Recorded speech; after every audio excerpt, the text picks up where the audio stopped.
हमारे विभिन्न ज्ञानवर्धक कार्यक्रम देखने के लिए आप हमें अभी सब्सक्राइब करें, बेल आइकन को प्रेस करें ताकि आप देख सकें हमारा कार्यक्रम सबसे पहले। और अधिक जानकारी के लिए फेसबुक पेज को लाइक करना न भूलें। जय माँ इंद्राक्षी। इंद्राक्षी धाम में दर्शकों आप सभी का हार्दिक स्वागत करते हैं। आज के दिन जिन जातकों का जन्मदिवस है, मैरिज एनिवर्सरी है, उन सभी को हमारी तरफ से बहुत बहुत शुभकामनाएं।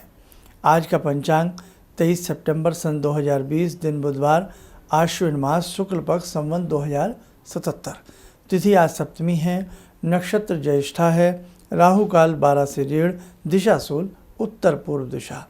आज जो जातक पैदा होंगे वो गंडमूल नक्षत्र की श्रेणी में आएंगे। क्यों? क्योंकि आज ज्येष्ठा नक्षत्र है।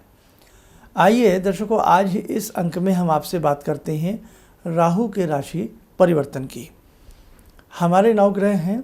9 ग्रहों में राहु और केतु छाया ग्रह हैं। छाया ग्रह के परिवर्तन का भी हमारे जीवन के ऊपर विशेष प्रभाव पड़ता है, लेकिन सभी के लिए राहु केतु परिवर्तन शुभ नहीं होता और सभी के लिए किसी भी ग्रह का परिवर्तन अशुभ नहीं होता। तो मैं अपने सभी साधकों से, दर्शकों से एक ही बात कहना चाहूँगा कि किसी भी प्रकार से हमारे साधकों को, दर्शकों को भयभीत होने की आवश्यकता नहीं है। क्यों? कर्म प्रधान है। आपके यदि शुभ कर्म हैं तो किसी भी प्रकार का कोई ग्रह आपके प्रति हानिकारक नहीं हो सकता।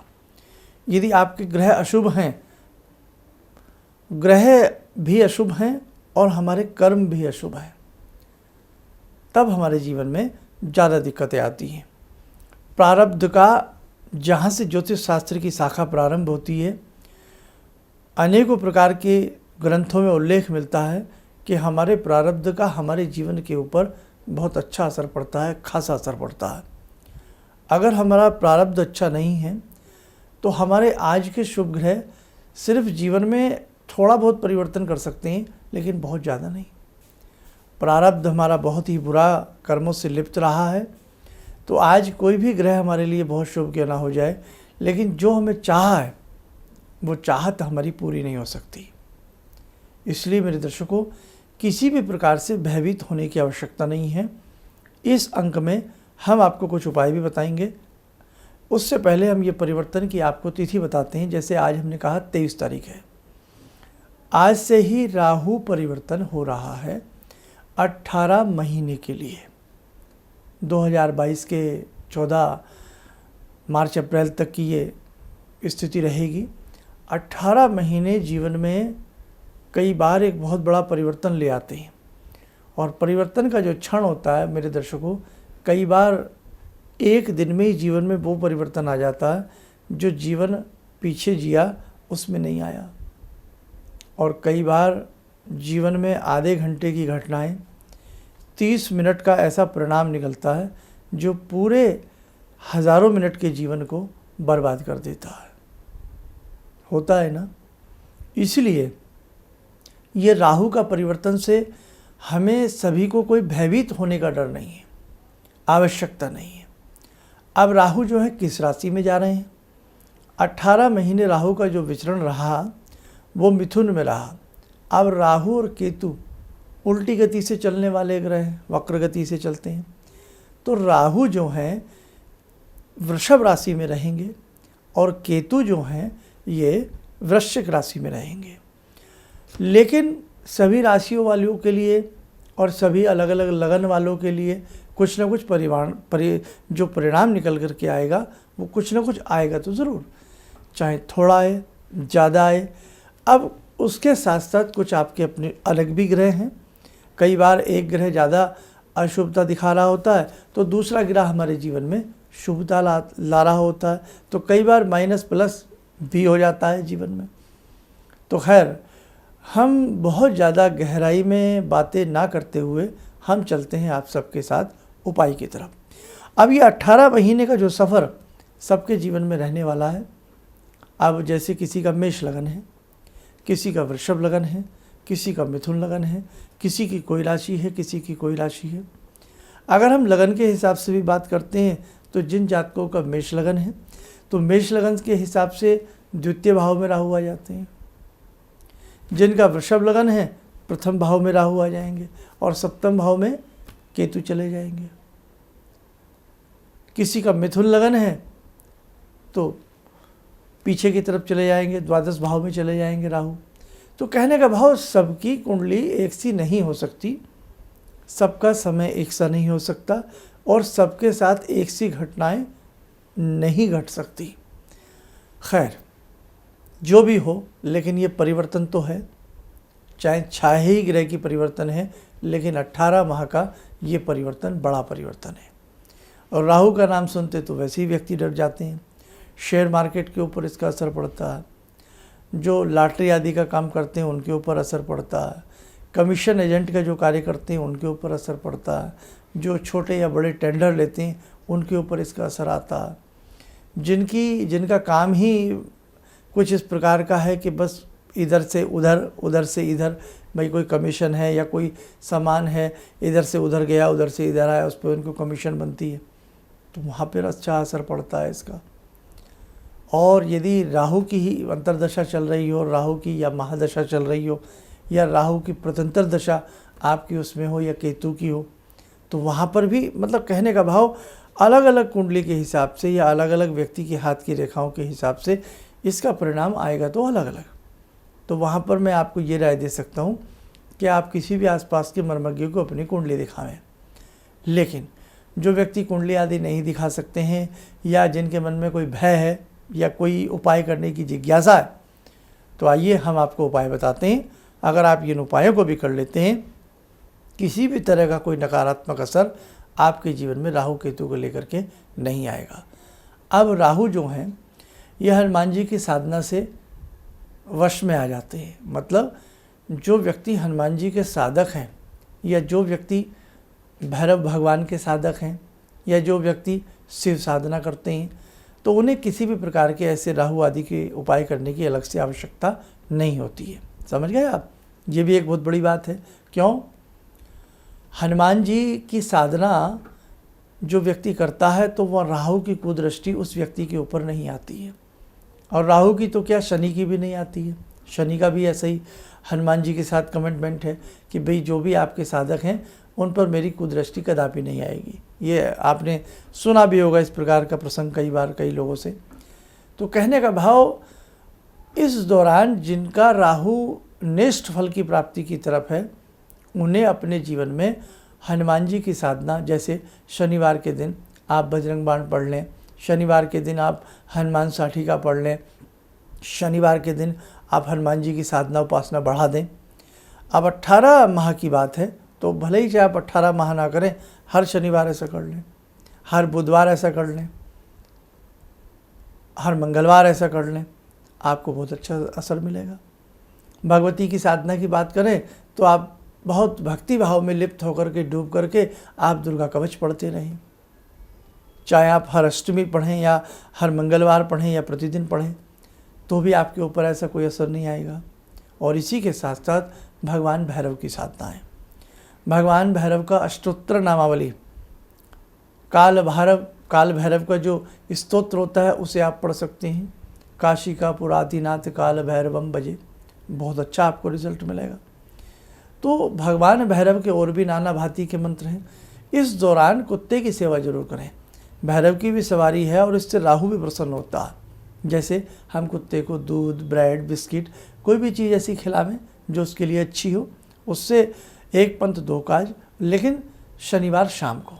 ये ध्यान रखें, राहु का जो समय है ये कुछ अंधकार काल में प्रकट होता है, शाम के समय, अंधेरे के समय।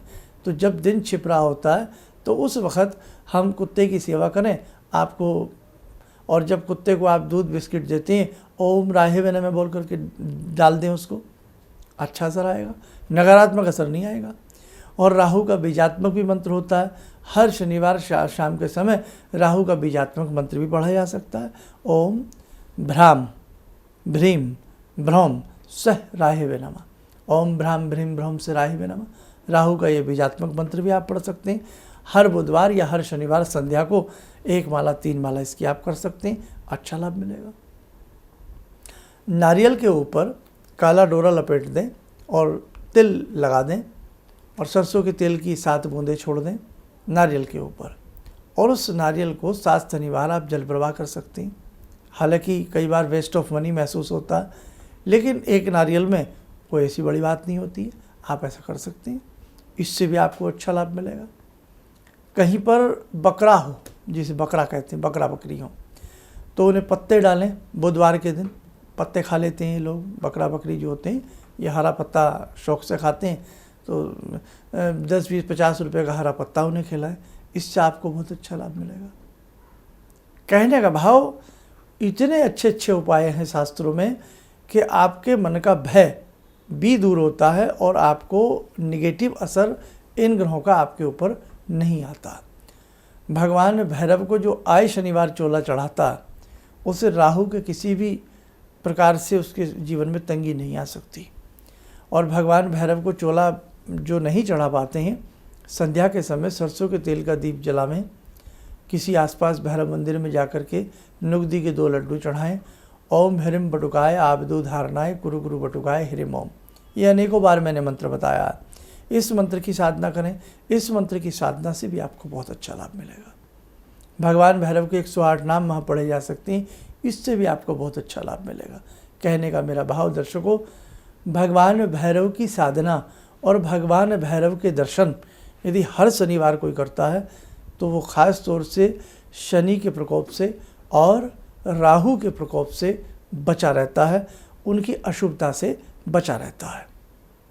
एक उपाय और, देसी शक्कर ले लें और उसमें काले तिल मिक्स कर लें। सुबह सुबह चींटियों को 41 दिन जो राहे वे में बोल करके डाले, तो राहु के समस्त प्रकार के दोष दूर हो जाते हैं। तो दर्शकों, इन उपायों में से जो भी आपको लगे, हनुमान जी की भक्ति कर सकते हैं आप शनिवार और मंगलवार के दिन। आप यदि हर मंगलवार शाम के समय हाथ पैर धो करके या स्नान करके हनुमान साठिका पढ़ते रहें या बजरंग बाण पढ़ते रहें, तो भी आपके ऊपर राहु का प्रकोप नहीं आएगा। आप हमारी बात का विश्वास करें। और राहु का बीजात्मक मंत्र आपको कहीं से भी नेट से या जैसे मैं पढ़ के बता रहा हूँ, ओम ब्राह्म भ्रीम ब्रह्म से राहे वे नमः, इसे आप पढ़ लें, बहुत अच्छा आपको लाभ मिलेगा, बहुत बढ़िया आपको लाभ मिलेगा। बस मेरा भाव यही है, आप चिंता ना करें। और जो ख़ास तौर से हमारे चैनल के साथ जुड़े हैं, लंबे समय से कुछ ना कुछ साधनाएं उपासनाएं हम लोगों से, आप लोगों से करा रहे हैं, उनका भी तो कुछ असर अच्छा आएगा ना। और सेकेंडली, जो आप लंबे समय से कोई ना कोई अपना मंत्र पढ़ रहे हैं, अपनी दैनिक साधनाएं कर रहे हैं, दान पुण्य कर रहे हैं, उनका भी तो कुछ अच्छा असर आएगा ना। वो भी तो एक आपकी रक्षा कवच बन जाता है, आपकी ढाल बन जाती है, आपका सुरक्षा कवच बन जाता है, आपको डरने की आवश्यकता नहीं है। और जो हम प्रतिदिन ध्यानमाला कराते हैं, उस ध्यानमाला से भी जो दर्शक जुड़ते हैं, जब हम कवच बनवाते हैं, तो उससे भी तो आपकी रक्षा होती है। तो इसीलिए हमें कुछ लोगों ने कहा कि सर इस बार ये राहु का परिवर्तन बड़ा नेगेटिव है, हमें ये हो जाएगा। हमने सबसे कहा कि डरिएगा मत। बस हाँ, ये है कि कई बार हम अपनी वीडियो डालने में लेट लतीफ़ ज़रूर हो जाते हैं, क्योंकि बहुत सारे कार्य हमारे साथ ऐसे जुड़े हुए हैं। आप लोगों में से लाखों लोग हमारे साथ जुड़े हुए हैं, प्रतिदिन बहुत सारे लोगों का जवाब देना, ये सो बहुत सारी जिम्मेदारियाँ हो जाती हैं। लेकिन मैं फिर आपको दावे के साथ कह सकता हूँ, किसी भी दर्शक को जो भी ये कार्यक्रम देख रहा है, आप इस प्रकार से भयभीत ना हुआ करें, है ना। एकदम किसी ने कह दिया और हम भयभीत हो गए, तो ये बात गलत है। आप अपनी साधना पे विश्वास रखें, अपने भगवान पे विश्वास रखें, और जो अपने पूरे इस दैनिक जीवन में आपने दैनिक साधनाएँ की हैं, उन पर भी तो विश्वास रखिए। आपने शुभ कर्म किए, उन पर भी आप विश्वास रखिएगा, बिल्कुल मत डरिएगा। आइए, हमने आज भगवान भैरव की भी बात की है, तो आज की ध्यान साधना में जुड़ते हैं भगवान भैरव से। ओम करकलित कपाला कुंडली दंडपाणी स्तरुणतिमिर नीलो व्यालयज्ञोपवीते क्रतु समय सपर्याद विघ्न विच्छेद हेतुर जयति बटुकनाथा सिद्धिदा साधकानां जयति बटुकनाथा सिद्धिदा साधकानां। ओम देव्यराज्यसेव्यमान पावनाग्रिपङ्कजं व्यालयज्ञसूत्रमिन्दुशेखरं कृपाकरं नारदादियोगवृन्दिवन्दितं दिगम्बरं काशिकापुरादिनाथ कालभैरवं भजे भानुकोटिभास्वरं भवाब्दितारकं परं नीलकण्ठमीप्सितार्थदायकं त्रिलोचनं कालकालमम्बुजाक्षमक्षशूलमक्षरं काशिकापुरादिनाथ कालभैरवं भजे शूलटङ्कपाशदण्डपाणिमादिकारणं श्यामकायमादिदेवमक्षरं निरामयं भीमविक्रमं प्रभुविचित्रताण्डवप्रियं काशिकापुरादिनाथ कालभैरवं भजे भुक्तिमुक्तिदायकं प्रशस्तचारुविग्रहं भक्तवत्सलं समस्तलोकविग्रहं भूतसङ्गनायकं विशालकीर्तिदायकं काशीवासलोकपुण्यपापशोधकं विभुं नीतिमार्गकोविदं पुरातनं जगत्पतिं काशिकापुरादिनाथ कालभैरवं भजे काशिकापुरादिनाथ कालभैरवं भजे। कवच बना लें, ध्यान करें, भगवान भैरव का आशीर्वाद हम सबके ऊपर बरस रहा है।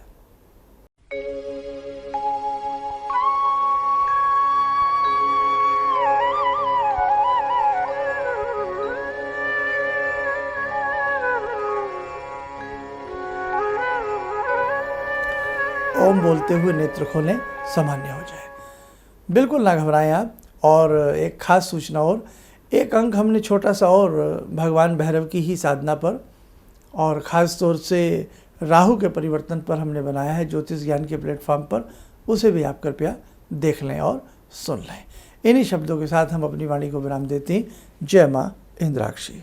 मेरी बहुत दिन से दिली इच्छा थी कि आप जैसे कोई मुझे धर्मात्मा पर महापुरुष मिलें और मैं वहाँ जाके जुड़ के और देश समाज से के लिए कुछ कर पाऊँ। कई चीज़ें हैं समाज में, समाज सेवा में भी मन में वो शांति नहीं मिली, जैसे आप समझ सकते हैं कि बहुत सारी गड़बड़ियाँ भी रहती हैं। आज का अनुभव यही है कि मुझे आस लगता है कहीं सही रास्ता मिल गया है, सही मंजिल मिल गई है। जो मैं करना चाहती थी शायद अब मैं कर पाऊँगी। किसी भी समस्या के समाधान के लिए मिले प्रसिद्ध हस्तरेखा एवं वास्तु विशेषज्ञ प्रोफेसर धर्मेंद्र शर्मा जी से। नोट: शिविर में भाग लेने हेतु एवं व्यक्तिगत रूप से मिलने के लिए कॉल करने का समय सुबह 10 बजे से शाम 6 बजे तक। हमारे विभिन्न ज्ञानवर्धक कार्यक्रम देखने के लिए आप हमें अभी सब्सक्राइब करें, बेल आइकन को प्रेस करें ताकि आप देख सकें हमारा कार्यक्रम सबसे पहले। और अधिक जानकारी के लिए फेसबुक पेज को लाइक करना न भूलें।